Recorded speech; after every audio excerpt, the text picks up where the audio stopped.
Tires rank among a carrier's top 3 costs after labor and fuel, so making sure you have the right tire management strategy is critical to a healthy bottom line. For more than a decade now, we have been surveying Canadian motor carriers about their tire maintenance strategies.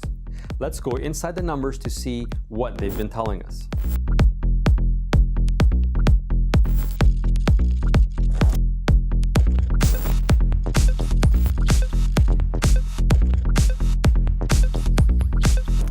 A good deal of tire work is being handled by dealers, our research shows.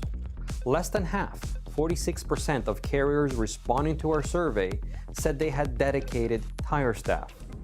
Only 1/4 are completely handling tire maintenance and repairs internally. 37% of respondents told us they are letting their servicing dealer handle tire maintenance and repairs, and 38% are using a combination of in-house and dealer approach. There are strong reasons for delegating tire work to dealers. Lack of proper training for fleet technicians is an issue. More important is a lack of proper equipment and a cited lack of budget to take on tire staff.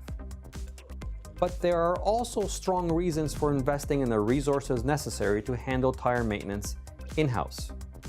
We'll have a look at that in our next Inside the Numbers.